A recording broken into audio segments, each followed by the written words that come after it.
नमस्कार साथियों, मनोज स्वराजी और आप देख रहे हैं मिनी संसद। आज हम हैं जंतर मंतर और जंतर मंतर पर तिब्बतियन कम्युनिटी से लोग आए हुए हैं। तिब्बत को आज़ादी की मांग कर रहे हैं, दलाई लामा जिंदाबाद के नारे गूंज रहे हैं और चाइना के खिलाफ ये लोग प्रोटेस्ट कर रहे हैं। चाइना की नीतियों के खिलाफ, कम्युनिस्ट पार्टी के खिलाफ, शी जिनपिंग के खिलाफ पूरे जोर शोर से सैकड़ों की संख्या में तिब्बती लोग आए हुए हैं। क्या है इनकी डिमांड, आइए बात करते हैं। सर, आपका नाम क्या है?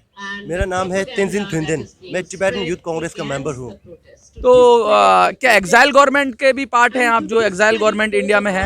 हमारा तिब्बती युवा कांग्रेस है, वो एक एनजीओ है, नॉन गवर्नमेंटल ऑर्गेनाइजेशन। ये लार्जेस्ट और ओल्डेस्ट एनजीओ है इन इंडिया। तो अभी आप जो आज आए हैं, तो कोई कॉन्टेक्स्ट, इसका कॉन्टेक्स्ट क्या है, क्यों आए हैं आज जंतर मंतर पे? हम यहाँ पे आज जंतर मंतर पे प्रोटेस्ट करने के लिए आए हैं। टू प्राइमरली हम हमारे चीनी भाइयों हैं उनको सपोर्ट और श्रद्धांजलि देने चाहते हैं, क्योंकि उनकी मांग है कि चीन में डेमोक्रेसी हो। चीन में शी जिनपिंग का जो एक तरह से किंगडम है, जो राज है, वो ख़त्म हो जाए। चीन में चाहे जितना भी क्यों ना भी प्रोग्रेस और डेवलपमेंट हो जाए, बी इट इकोनॉमिकली या फिर मिलिट्री, जब तक उनके पीपल को एम्पावर नहीं किया जाता तब तक कोई फ्रीडम नहीं है।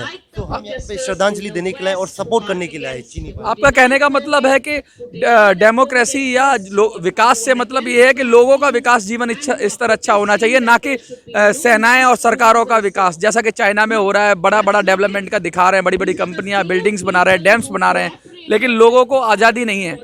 और कोविड के टाइम में जो चाइना ने जिस तरीके से अपने लोगों के साथ व्यवहार किया, जानवरों की तरह पकड़ा, कुछ वीडियोस भी आए हैं जिनमें उनको पकड़ पकड़ के बंद कर दिया पूरी तरीके से, तो मानवता के खिलाफ काम किया। तो उस पे आप चाह रहे हैं कि चाइना में भी डेमोक्रेसी आए।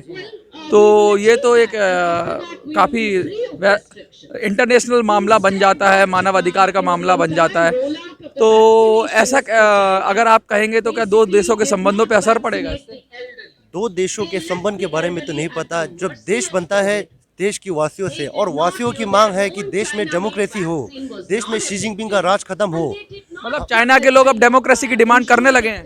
बिल्कुल, चाइना की मांग डेमोक्रेसी की डिमांड कर रहे हैं। वो कह रहे हैं, अभी जो चाइना में जो डेमोक्रेसी की प्रोटेस्ट चल रहे हैं, 1989 के तिएनमेन स्क्वायर मैसेकर, जहां पे हजारों स्टूडेंट्स, चाइनीज स्टूडेंट को टैंक से मारा गया, उसके बाद अब तक का सबसे बड़ा प्रोटेस्ट है। और ये इस बार प्रोटेस्ट का ब्यूटी क्या है कि वो एक ब्लैंक पेपर ले रहे हैं, जो उनके खुद चाइनीज प्रोटेस्टर ने कहा है कि this is everything we want to say but cannot से।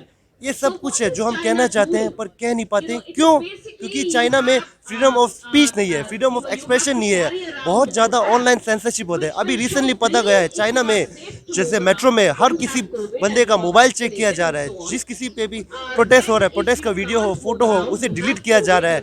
और जितने भी आदमी चाइनीज प्रोटेस्ट पे आ रहे हैं उनको जेल में डाला जा रहा है, और बहुत सारे गुमशुदा लोग हो रहे हैं। क्यों? क्योंकि वो चाहते हैं आज़ादी हो। जब तक वासियों को आज़ादी नहीं मिलता तब तक देश कभी विकास की राह पे नहीं चल सकता। सिंगापुर में देखा था कि आंदोलन हो गया था जब चाइना ने काफ़ी दमनकारी नीतियाँ अपनाई और कुछ कानून बनाए। तो सिंगापुर में भी जो अम्ब्रेला मूवमेंट हुआ था। तो इधर ब्लैंक पेपर मूवमेंट के बारे में आप बात कर रहे हैं जो चाइना में चल रहा है। तो क्यों ये ब्लैंक पेपर में सिर्फ इसीलिए कह रहे हैं कि हम कह नहीं सकते कुछ भी, लेकिन जो कुछ लिखा हुआ है, नहीं लिखा हुआ है वो समझिए, ये कुछ इस तरह का है?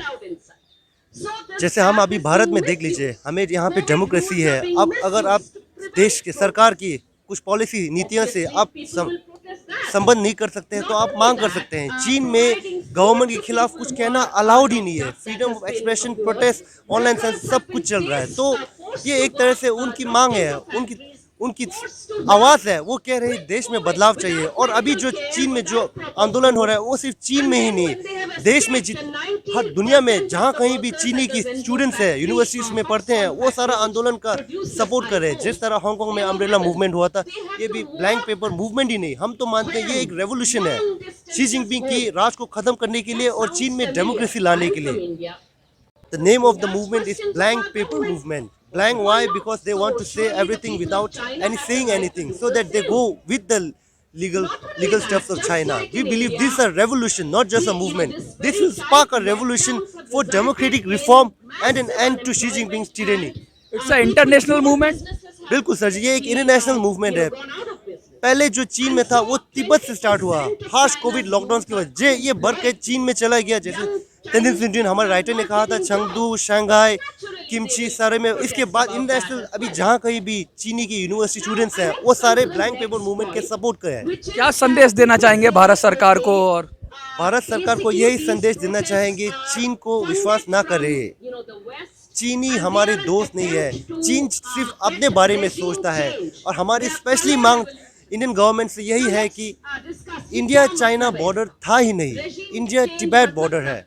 अगर आप इंडिया तिब्बत बॉर्डर करके एड्रेस करेंगे तो एक चीन को बहुत बड़ा संदेश जाएगा। ये संदेश जाएगा एक नया भारत है जो चीन से डरते नहीं है, जो चीन के खिलाफ आवाज़ उठाने के लिए बेझिझक है। और मोदी जी के नेतृत्व में हमें पूरा विश्वास है कि चीनी के खिलाफ जितने भी कदम उठाने होंगे वो करेंगे। हमारे भारतीयों से यही मांग है। बहुत बहुत शुक्रिया। Thank you so much.